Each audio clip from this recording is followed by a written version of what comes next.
Howdy Aztecs, welcome to chapter 14. This is part 3 of infection, infectious diseases, and epidemiology. So this is from, cartoon is from photos.com, and most of these microbes look kind of scary, like they're all gonna hurt us, especially I like that one. That one's really going to get us. That's going to be a strict pathogen and totally infect us. All right, so you probably know some of these or have a concept of the stages of infectious diseases, but epidemiologists have created the 5 stages of infectious disease. So the first stage, well, let me back up. Let's look at the y-axis. So it says on the y-axis, it says the number of microorganisms, so from low to high, or this could be intensity of the signs or intensity of the symptoms. So this y-axis could be 3 different things. And then on the x-axis is time, as usual. So in the incubation period of which is the first stage of getting an infectious disease. It says the incubation stage, there's no signs, there's no symptoms, and the number of microorganisms in your body is really low.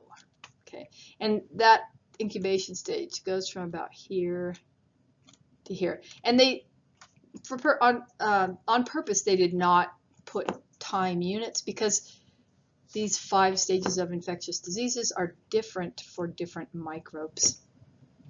And then the second stage of the 5 stages is this prodromal period.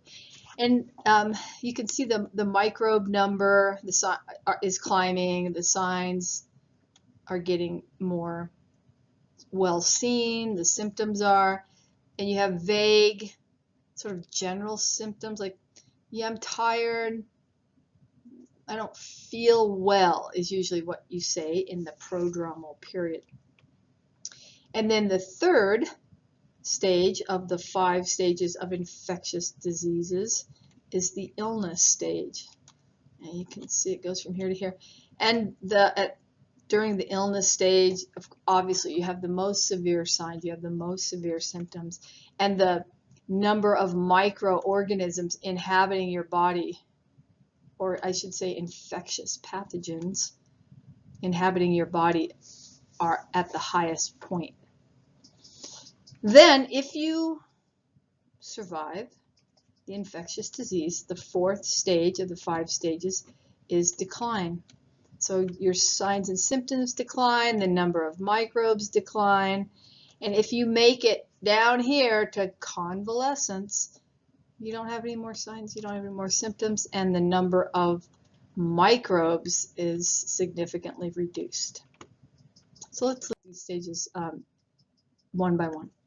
So the incubation stage, defined as a couple different ways: the time between infection, so you get infected here, and the occurrence of the first symptoms, which would be here in the prodromal period, where you get kind of vague or general signs or symptoms.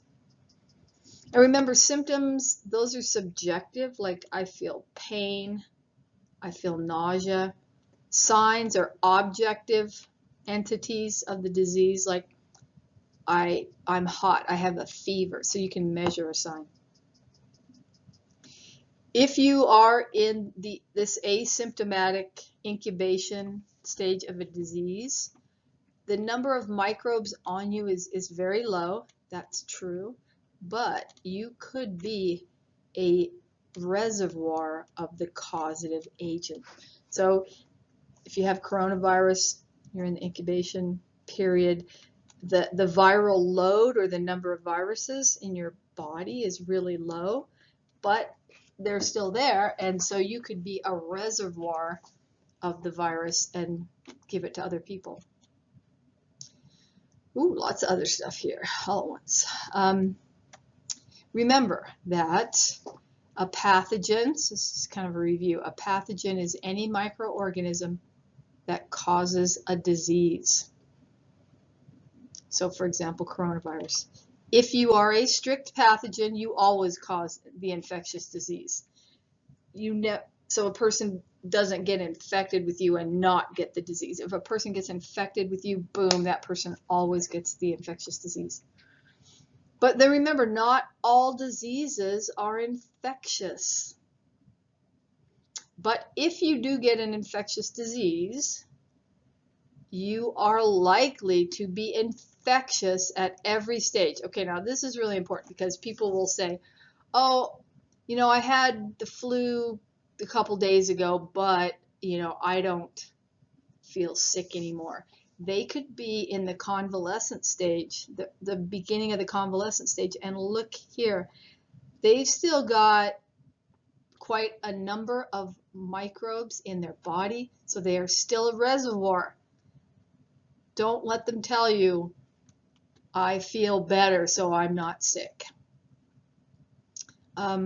Signs, so we talked about this a minute ago, but a sign is an objective thing that you can measure. So fever is an example of a sign of an infectious disease. And then nausea would be an example of a symptom of an infectious disease. And here are the symptoms of an infectious disease. So these are kind of general symptoms of an infectious disease. Everybody's been sick like this. You have a headache, you might be dizzy, nausea, you might have cramps in your intestines, for example.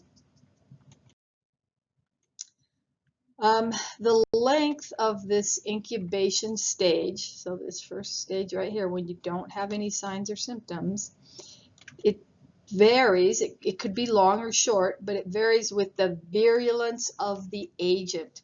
So remember, virulence, we talked about virulence factors, like spikes on coronavirus. That would be a virulence factor because it allows the virus to attach to your cells. This is interesting, the infective dose of the agent. And that's hard to, you know, when you're out there in the real world, if someone sneezes, they have coronavirus and they sneeze right in your face, that's a big dose of coronavirus in your nasal epithelium. So, but if someone is, you know, 50 yards away with coronavirus and they sneeze, but a wind comes up and it blows towards you, you still might get a dose of coronavirus, but it would be small. And then it depends, you have to take some responsibility too. How well is your immune system functioning? You know, stay healthy, drink lots of water, get lots of sleep, eat lots of fruits and vegetables. And it depends on the nature of the pathogen, like what kind of pathogen is it? Is it a virus? Is it a bacteria? And then this is important, generation time. So for example, E. coli makes a new generation or doubles the number of E. coli every 20 minutes. Other bacteria may have a generation time of a day, so they wouldn't double their population in 20 minutes, they would double their population in 1 day. And then the site of the infection, you know, is it in your respiratory epithelium? Is it in your urethra? Depends on where the site of infection is. And here's some incubation periods of various infectious diseases that you might see in the clinic. So Staphylococcus foodborne infection, so food poisoning, incubation period is less than a day. So sometimes, have you ever done this where you'll eat some bad potato salad at noon and you feel fine and you play in the park, blah, blah, blah. Then around 6 o'clock, you're like, I don't feel so good. Oh yeah, that potato salad was probably bad, and then you get sick. Influenza virus can take the incubation period is about a day. Cholera, you can get cholera and your incubation period can last up to 3 days. Genital herpes, incubation could be 5 days. Tetanus could be 15 days before you see anything. Syphilis, Could be 21 days before you see any signs or symptoms. Hep B, 70 to, well, that number's cut off, but it could be a certain number of days. And AIDS could be many months or even years before you see the signs and symptoms of AIDS. And leprosy can also last, the incubation period can last a long time. All right, next of the 5 stages is the prodromal period, where you get vague general symptoms, and it's right before you get sick. And then stage 3 of the 5 stages of infectious diseases is the illness stage. It's the most severe stage of an infectious disease, obviously. So check it out. The microbes, you got a whole bunch of microbes in your body. Your immune system hasn't fully mounted a response to take care of the invader. Your signs and symptoms are most severe. Then if you don't die, then you go into the decline stage of the infectious disease. But if you die, you die. Convalescent stage, you recover from the illness. Not all infectious diseases reach the convalescent stage. People die. The length of a convalescent stage, or the length it takes to get better, depends on the amount of damage from the pathogen, the nature of the pathogen. Was it a virus or was it bacteria? What kind of bacteria? What kind of virus? The site of the infection, and then the overall health of the patient. So as you get older, you take longer to convalesce because your immune system is not as good as it was when you were a youngster. Portals of exit. So pathogens move into you via portals of entry. Pathogens can move out of you via portals of exit. So a pathogen has to leave you as the host so that it can infect other hosts. Portals of exit are essentially identical to portals of entry. So, and here's a cartoon showing all the portals of exit, which would necessarily be all the portals of entry. Pathogens often exit your body in a secretion or an excretion. So for example, all these things, so for example, nasal secretions can carry pathogens in them, and you know that. Okay, now we're going to do modes of infectious disease transmission. So here's a table in your book. Here's the mode of transition, and then there's sub-modes within those modes. So check it out. The first mode of disease transmission is contact transmission, but you could have direct contact transmission, you could have indirect contact transmission, and you could have droplet transmission. So for example, droplets from sneezing within 1 meter. The next mode of the major mode of transmission, a disease transmission, is vehicle transmission. And then the air can be a vehicle, water can be a vehicle, or food can be a vehicle to transmit disease. And then the third major mode of disease transmission is vector transmission. And if you are doing vector transmission, it could be a mechanical vector, or you could be a biological vector. So you should know the modes and / means of transmission for the exam. So we're going to go over these. But you could say mode, or you could also mode of transmission. You could also say the means of transmission. Okay, so first one, modes of infectious disease transmission. Contact transmission. Under contact transmission, remember there's 3 submodes. There's direct contact, indirect contact, and droplet transmission. So direct contact transmission is pretty easy. It's just body contact, touching, kissing, sexual intercourse, any way you touch someone's body. Indirect contact transmission of an infectious disease can be spread by these things called fomites. We may have mentioned those earlier.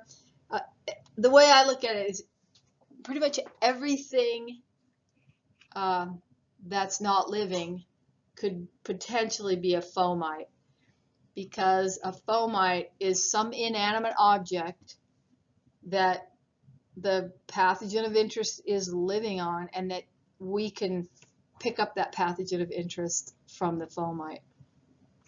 So for example, your toothbrush is a fomite. So you brush your teeth, there's bacteria on that toothbrush. Money, there's bacteria on money. And then I like down here, I put everything that's not living is a fomite. So that's kind of fun, because it's a kind of fun word to use. Don't be such a fomite. I just made that up. I like it. The third type of contact transmission of infectious diseases is droplet, or more specifically, respiratory droplet contact transmission. So droplets of mucus from just exhaling, coughing, sneezing. If that exhalate, or that coughate, or that sneezeate, is less than a meter, that's respiratory droplet contact transmission. If, however, she sneezes and the droplets get out here and it's greater than 1 meter, that's called airborne transmission. We'll look at that in a second. So just a little side note, microbes known as transient microbiota, so we've talked about that, transient. They come and for example, they find a little patch on your skin, they live on your skin for a little while and then they leave. That's transient microbes. They are organisms that remain in or on the body for a short time. Often you pick up these transient microbes by contact transmission. So let's say you touch a fomite and it's got some bacteria on it, and then you touch the fomite and then you touch your nose or your mouth. You just pick them up by contact transmission and infected yourself via contact disease transmission. Okay, so a little more on contact transmission. So let's check out this cartoon. So here's the infected individual. So there's microbes all around him. Looks like he's sneezing. He sneezes or he coughs, puts the infectious droplets out into the air. And the droplets some of them are greater than 5 micrometers in diameter, but they travel less than a meter. So that's respiratory droplet contact transmission. If, on the other hand, they're over here, they travel more than a meter. Those less than 5 micrometer diameter pathogens travel more than a meter. That's airborne transmission. And then if you sneeze and it gets on a fomite, a table, and someone touches it, that's direct contact transmission. And then here's some indirect contact transmission if it gets on this fomite, this bed.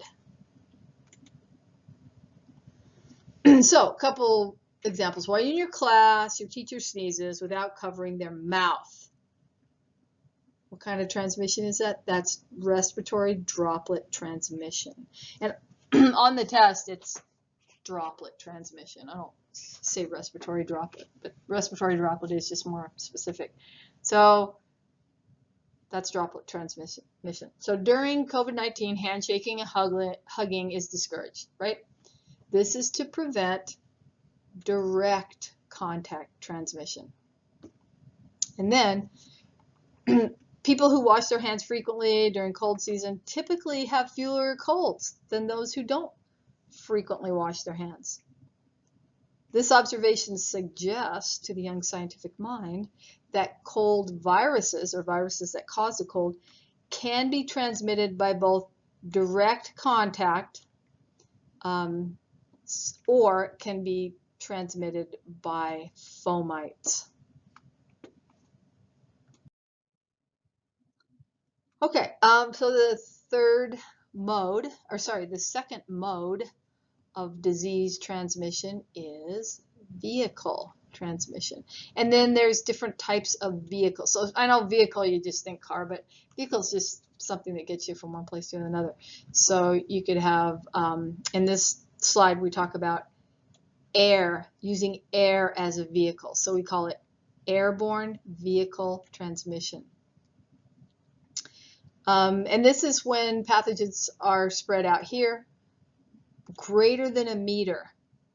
And then they get into your respiratory membranes via this aerosol. So this aerosol, there's a strict definition of aerosol, but the aerosol is just this spray out here that's greater than a meter.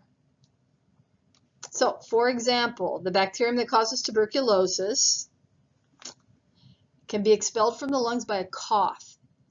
And this is kind of scary, but it can stay in the air for an hour or more.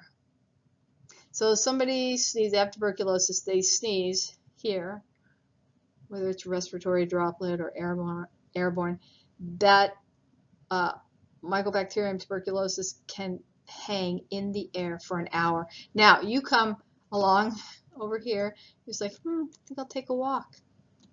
And you walk right through this spray. You just got inoculated, and via airborne transmission.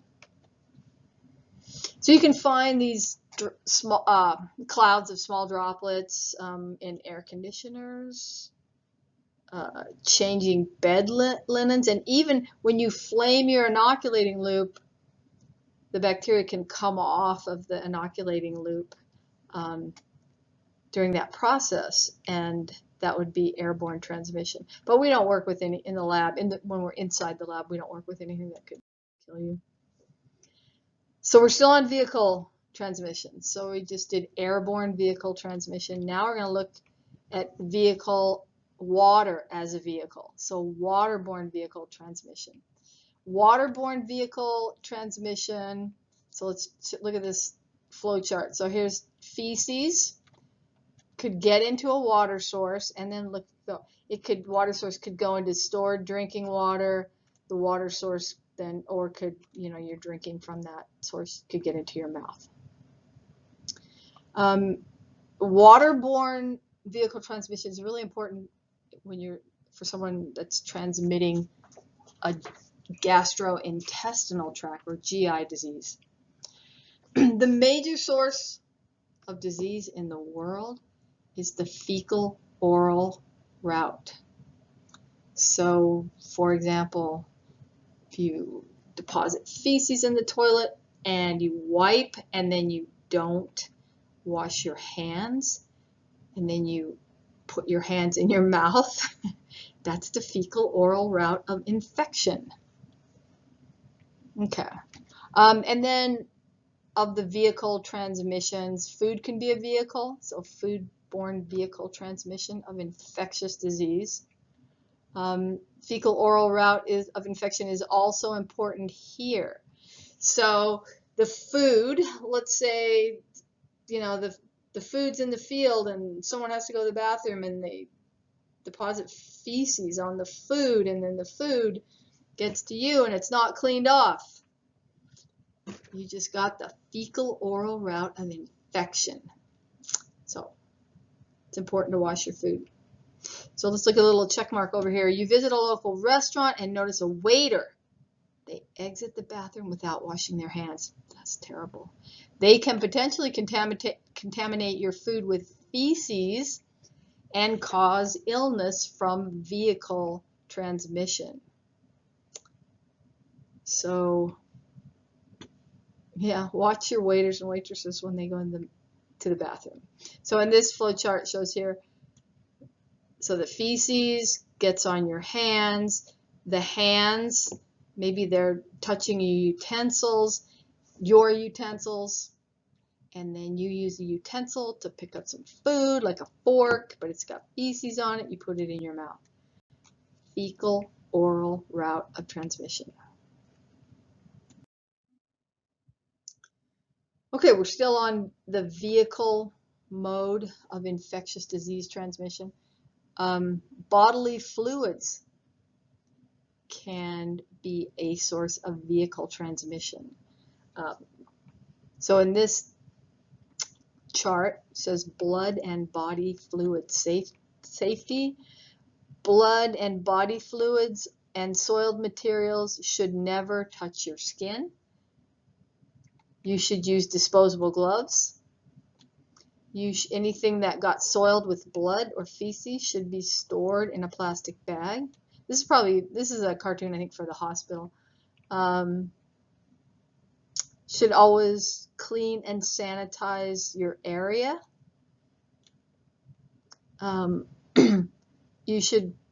Anything you clean with, a towel or whatever, you should put in a container that's lined with a plastic bag so you can throw the plastic bag away. And then, of course, always wash your hands. All right, this is the third mode of infectious disease transmission, and those are vectors. So it's not like vector calculus. This is something different. There's biological vectors and there's mechanical vectors as a mode of infectious disease transmission. So biological vectors are animals that transmit diseases from host to another host. It's like this mosquito.